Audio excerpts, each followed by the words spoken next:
இன்று தேசத்தந்தை மகாத்மாவின் பிறந்த நாள் மட்டுமல்ல, தமிழகத்தின் கல்வி தந்தை காமராஜரின் நினைவு நாளும் இன்றுதான். அப்பொழுக்கில்லாத அப்பெருந்தலைவரின் நினைவை போற்றிட மாசு மறுவில்லா அவரது வாழ்க்கை குறிப்பை பற்றிய பதிவை இப்பொழுது பார்ப்போம். 1903 ஜூலை 15 விருதுநகர் மாவட்டத்தில் குமாரசாமி நாடாருக்கும் சிவகாமி அம்மாளுக்கும் பிறந்தார். அவர் ஏழ்மையான குடும்பத்தில் பிறந்தவர். 6 ஆண்டுகள் மட்டுமே பள்ளி கல்வி பயின்றார். சிறு வயதிலேயே அரசியல் மீது ஆர்வம் கொண்டிருந்த காமராஜர், நான் பெருந்தலைவர் காமராஜ் அவர்களுடன் நெருங்கி பழகுவதற்கு உண்டான வாய்ப்பு பெற்றவன். நாங்கள் எல்லாம் சாயங்காலம் 5 மணிக்கு அவர் வீட்டு வாசலில் கூடிவிடுவோம். மாடியில் இருப்பார், கீழே இறங்கி வருவார். யாரிடம் பேச வேண்டும் என்று நினைத்துக் கொண்டு அவரை கூப்பிடுவார். என்ன சமாச்சாரம் என்று கேட்பார். நாங்கள் சமாச்சாரத்தை சொல்லுவோம்.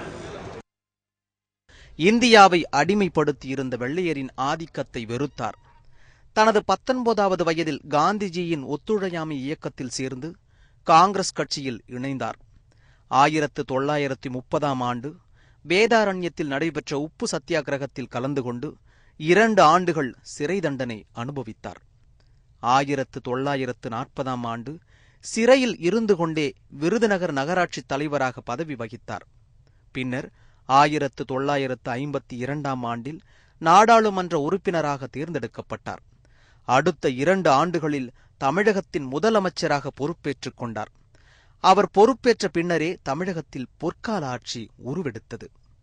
மக்கள் நலனை கருத்தில் கொண்டு திறமையான ஆட்சி நடத்தியதால் அவர் 3 முறை தமிழகத்தின் முதல் அமைச்சராக பதவி வகித்தார். பெருந்தலைவன் காமராஜர் அரசியலில் ஒரு மனிதன் எப்படி வாழ வேண்டும் என்பதற்காகவும், மக்களுக்காக பணியாற்றுகின்ற நேரத்தில் தனக்கென்று எதுவும் சேர்க்காமல் மக்களுக்காக வாழ வேண்டும் என்று நிலைத்து நீடித்து நிற்கின்ற புகழை இந்த மண்ணிற்கு தந்து சென்றவர் பெருந்தலைவன் காமராஜ் அவர்கள். பெருந்தலைவர் காமராஜரை பெயரை சொல்லுவோம். பெருந்தலைவன் காமராஜ் நினைவாகவே அரசியல் நடத்துவோம். அந்த பெருந்தலைவன் காமராஜ் ஆட்சியை கொண்டு வருவதற்கு நாங்களெல்லாம் முயற்சி பண்ணுவோம். அவரது ஆட்சி காலத்தில்தான் பட்டி தொட்டிகள் எல்லாம் பள்ளிகள் திறந்தார். பள்ளி குழந்தைகளின் பசியை போக்கவே மதிய உணவு திட்டத்தையும் அறிமுகப்படுத்தினார்.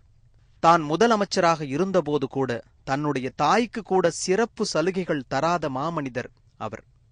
அவரது ஆட்சியில்தான் தமிழகத்தில் தொழில்துறை மற்றும் கல்வித்துறை துரிதமான வளர்ச்சியை கண்டது. 11ஆம் வகுப்பு வரை இலவச கட்டாய கல்வியை அறிமுகப்படுத்தினார். மூத்த தலைவர்கள் தனது அரசு பதவியை ராஜினாமா செய்ய வேண்டும் என்ற திட்டத்தை உருவாக்கி அப்போதைய பிரதமர் நேருவிடம் பரிந்துரைத்தார். பெருந்தலைவர் காமராஜர் அவர்கள் உழைப்பால் உயர்ந்த மிக பெரும் தலைவர். இந்தியாவின் தலைவராக இருந்து தமிழகத்திற்கு, இந்தியாவிற்கு பெருமை சேர்த்த தலைவர். கல்வி, தொழில் ஆகியவற்றை தமிழகத்தில் உருவாக்கிய தலைவர், ஒப்பற்ற தலைவர். அவருடைய நினைவு நாளில் அவருடைய புகழ் என்னென்றைக்கும் நிலைத்திருக்க பிரார்த்திப்போம். அதன்படி 1963 அக்டோபர் 2 தனது முதலமைச்சர் பதவியை ராஜினாமா செய்துவிட்டு கட்சிப் பணியை மட்டும் செய்தார். அவரது சீரிய ஆட்சி முறையால் அவரை அனைவரும் கிங் மேக்கர் என்றே அழைத்தனர். 1975 அக்டோபர் 2 தனது 72 வயதில் காமராஜர் காலமானார்.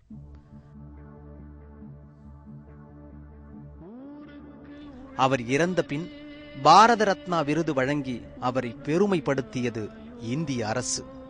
அவருடைய வாழ்க்கை முறையை பின்பற்றி அனைவரும் காமராஜர் வழி நடப்போம். ஊராட்சி பள்ளி வந்தது அப்போதுதான். பள்ளிக்கூடத்தில் படிக்காதவங்களே ஒரு கிராமத்தில் இருக்கக்கூடாது, எல்லா கிராமத்திலும் பள்ளிக்கூடம், கோயில் இல்லாத ஊரில் குடியிருக்கக்கூடாதுன்னு சொன்ன போது இவர் பள்ளிக்கூடம் இல்லாத ஊர்லேயே குடியிருக்கக்கூடாதுன்னு சொல்லி பள்ளிக்கூடம் எல்லா ஊர்லேயும் பள்ளிக்கூடம் வச்ச ஒரு தலைவர் அவர்கள் தான். சத்தியம் செய்திகளுக்காக செய்திக்குழுவுடன் அகிலன் மற்றும் மணிமாறன்.